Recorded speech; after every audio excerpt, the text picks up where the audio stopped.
Right, we're going to be talking about Every Child Matters now. So Every Child Matters was brought out by the government as a set of guidelines about what we should be striving to achieve for all of our children. So anyone who is working with, caring for children should be promoting each of these areas, regardless of whether a child's looked after or not. This is for all children. And for you guys, it's even more important because for some of our children, they won't have had this promoted previously. So the first category is be healthy. So by healthy, we mean that children are physically healthy and emotionally healthy. The second category is stay safe. So children need to be safe from all sorts of risks and dangers, but also that they need to feel safe as well. Children need to enjoy. So it's important that children have opportunities to enjoy and have fun. They also need to achieve. So achieve is very much looking at the educational side of things. For a lot of our children, the education system is very much measured on academic achievement. But for some of our children, an achievement for them might be they joined in sports day for the first time. They drew a picture and didn't tear it up for the first time. So when we talk about achieve, we really need to think about what is an achievement for this child as opposed to what nationally is expected as an achievement. Make a positive contribution. So make a positive contribution is all about, we want children to be good, upstanding members of society, good citizens. We want them to have good morals, good social conduct. We want them to be free from problems with the law. And then achieve economic well-being is all about helping our children to go on and have sustainable, successful lives where they're able to provide for themselves and to be able to achieve independence, go on and do whatever they want in their lives. That's quite simple. If you do want more detailed explanation about what they mean, you can go online and have a look at them. But that's simply what these categories mean. So in a minute, I'm going to ask you to pause me. And I want you to have a think about these categories and think about what your role is in each of these. So what kind of things could you do as a foster carer to promote each of these areas? Okay, so if you pause me now. Okay, so hopefully you've come up with a few ideas while you've had me on pause. I've been able to have a drink and some chocolate. Let's have a look at the kind of answers that we usually get. So under Be Healthy, people often say as foster carers we need to provide a balanced diet, a healthy balanced diet. And yes, it's important that children get a healthy balanced diet. What I don't want foster carers to become consumed with, which I have seen before, is that children can't have treats. So I've been in a foster carer's house before and a child's come in and said, "Can I have some sweets?" And the foster carer's looked and seen me, the social worker in the house, and gone, "No, you can't have any sweets. You can have an apple." And I'm saying, they're allowed sweets. We don't expect you to never take them to McDonald's, for example. What we're saying is that it's balanced, but they are allowed to be children. So sometimes just because children are in foster care, people think that all of a sudden they have to be like the healthiest diet plan you've ever seen. No, children are still allowed treats, but we expect them to be getting good nutrition. Exercise, providing children with opportunities to exercise. If you've got an Xbox junkie or a child that hibernates in their bedroom, it's really important that we're encouraging them to exercise and providing them with opportunities to exercise. Keeping up with medical appointments. So your children will have immunisations, will have checks. When children are looked after, they have extra health checks that need to be completed, such as with the looked after nurses. And you have a role in that, in making sure that children attend medical appointments and have the support that they need around those. Supporting children's mental and emotional health, really important. We're going to talk about the impact of some of these children's experiences later, but it's so crucial that we remember that children's mental and emotional health need promoting, and for our children, like I say, even more so.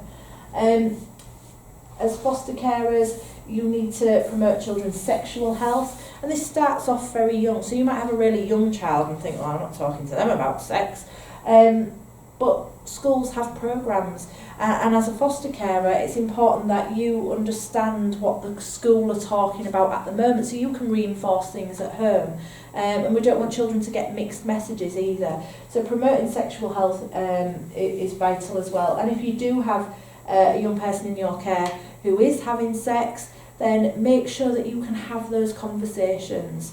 A lot of this is about trust and making sure that those children have a relationship with you where they can trust you.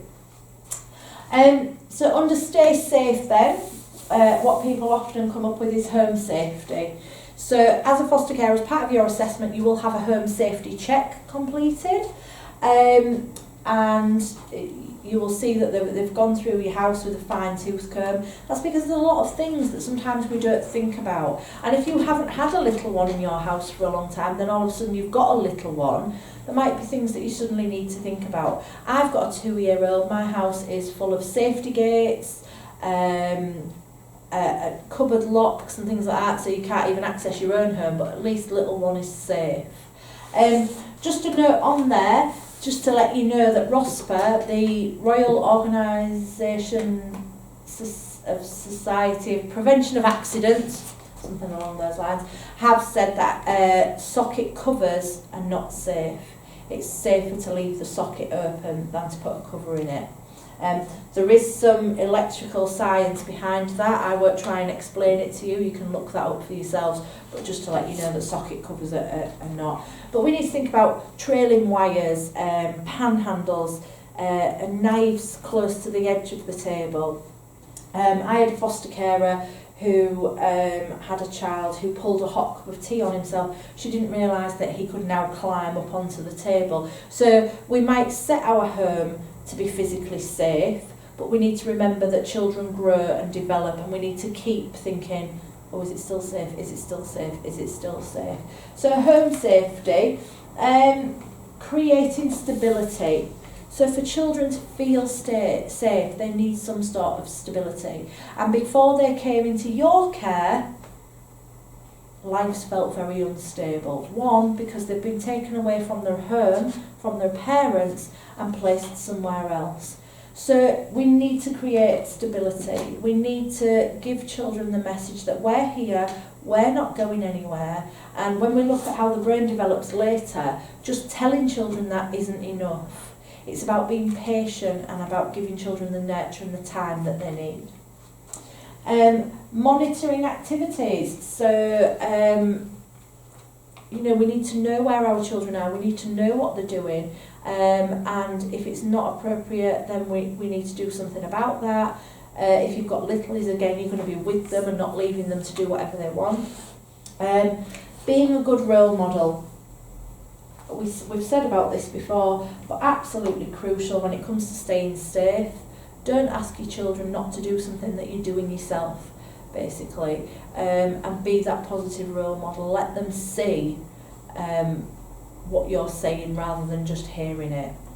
And helping children to feel safe. So like we've already said, what you do will carry much more weight than what you say. So if you tell children you're safe, the message won't go in as much as if you show them that they're safe.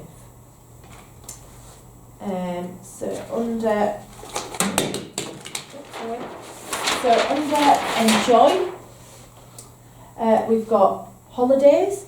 So as a foster carer, we do expect you to take children on holidays. We don't expect you to go away without them and for them not to have holidays. And by holidays, we don't mean you have to be spending a fortune and going far afield. You can go camping, things like that. But we expect them to at least have experiences, particularly in the school holidays. And we do give extra allowance for that in your fostering allowance, which I'll come on to later. Activities, providing children with activities, and again, activities don't need to cost a fortune. We've got lots of parks in Hull. You can go for walks. The current situation in the world at the moment, we're finding out very quickly that we can make activities out of nothing, really. So children need to be provided with activities and not just left to amuse themselves. We need to have fun, and that's not just sending children off to have fun, that's having fun together. It's really, really important for developing healthy brains that children have fun with you and get the message that you enjoy them. Because if you enjoy a child, that gives them the message that they must be enjoyable. Okay, so having fun together is really important, as is family time. Making sure that you have that time to spend as a family and it doesn't just become a case of the child and the adults. Promoting interests. So you might get a child who, when you say, what do you want to do, what do you like doing, what you're interested in, and they might be like, don't know. It's important for you to try and pick up on stuff and tap into things that they're interested in and to promote that. So not saying to them, oh, I'm gonna send you to dance class, oh, I'm going to join you in a football team. Do you know that they're interested in that? If you see a child who can't walk past a ball or a stone without kicking it, then they might be interested in football. If they're never going near a ball or are not interested in it, then look out for the signs of what they are interested in. You might have a child who's constantly pulling toys apart and putting them back together. You might have a child who's constantly doodling or scribbling. Are they interested in art? So pick up on things and promote them. Give children opportunities to explore this interest further. So underachieve, we have attending school. So our children might attend school, nursery, college, whatever their educational setting is. It's important that we promote attendance. And for a lot of our children who are looked after, their attendance is very, very low. So attending school, being on time for school, having what they need for school is really, really important to helping them to achieve when they are in school. It's important that you support children with homework so that school is promoted in the home as well. And when we think about what we were saying about being a good role model, if you show that you're valuing education, then you're giving that child the message as well. If you're saying to a child in the morning, you have to go to school, it's important, and then they come home and you're not even asking about their homework, or you're not showing any interest in their homework, then you're not backing up what you're saying. That's not being a positive role model. Home learning opportunities. So just remember, children don't just learn at school, they learn all the time. If we think about littlies, you're constantly pointing things out and saying what they are. We're counting. Oh, how many of those? What colour is that? Creating as many home learning opportunities as possible. And remember that children learn by exploring as well. So when we come to enjoy, promoting interests, activities, fun, holidays, family time, all this stuff promotes achievement as well, because it promotes learning for our children. And being a presence in school. So for some of our children, they will never have had anybody there at parents' evening, at school plays, on the PTA. Just by you being there at a school meeting, at open night, at a school play can mean so much to these children. For the first time ever, they'll go on a school trip and have someone waving them off. Don't underestimate how powerful that is for a child.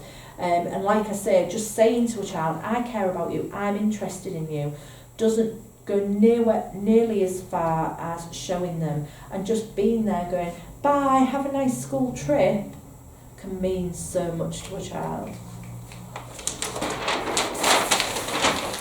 Okay, make a positive contribution. So we've said this before, we're going to say it again, being a positive role model. If you're talking to children about, I don't know, for example, good manners. So you're talking to a child about the importance of saying please and thank you and respecting others. And then you go to a supermarket together and you don't speak to the person on the till, you don't say thank you and you walk off. You're not backing up what you're saying, not being a positive role model. The messages that you want to give your children must be backed up in the way that you present yourself, because children will take more from what they see than what you say.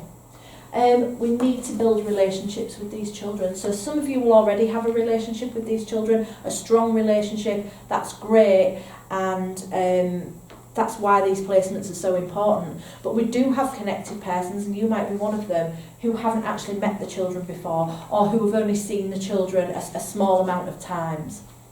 It's really important that we focus on building that relationship, because relationships can heal trauma. Building self-confidence in our children. And with our children who've experienced trauma and difficult circumstances, you cannot just say to them, "You're good at that. Oh, well done. You're great." A lot of our children can't just cope with praise. Building self-confidence is going to be a very slow process. It's going to be about fairy steps. It's going to be about helping them to see for themselves that they can do things, not just telling them, but helping them and supporting them and recognising that it can be difficult. Working with professionals, so letting them see that you're working positively with professionals. So for example, I'm just thinking of a foster carer that was assessed whose own mum had given her the message that social workers were all bad people, and she really struggled with the assessment because the assessment was being done by a social worker, and that message was passed on to the children she was caring for. If children can see you working positively with these people, then children will get a positive message about these people as well. And building a sense of community and creating community for these children, involving them in the community, letting them get to know their community, creating an identity with the community can be really important as well. Achieving economic well-being then. We need to be supporting children with further education, or whatever it is they want to do when they leave school. Some children can feel a lot of pressure to know what they want to do, and schools can put a lot of pressure on children. You know, what do you want to do? You need to decide your options when you're 3. You need to know what you're going to be when you're older. And for children who don't know, who don't have a clear path, who don't have a clear goal, that can be so scary. And for our children who are looked after, who already feel different, for them then to think, well, I'm already different and I don't even know what I want to do, that can be really difficult for them. So we need to support them with their further education, support and encourage interests, goals and aspirations, but remember our individual child. What is it they want to do? What is it they're capable of? What support do they need to achieve that? And we can develop independence in children as well, dependent on their age. So right from a littlie, we can be saying to that small child, can you help with the tidying up? It's tidy up time.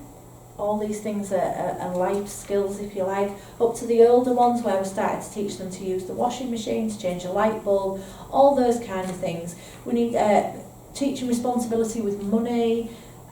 Here's your pocket money, this is what you're expected to buy with your own pocket money, now your pocket money is going up, you're expected to buy this with your pocket money. So all these kind of things can help children to develop their independence. Sometimes with children who are looked after, we can try and do everything for them, or sometimes not enough. So it's about creating that balance. It's about creating that balance between this child needs to feel supported by me, but also this child needs help to develop their skills in order to promote this outcome, achieve economic well-being.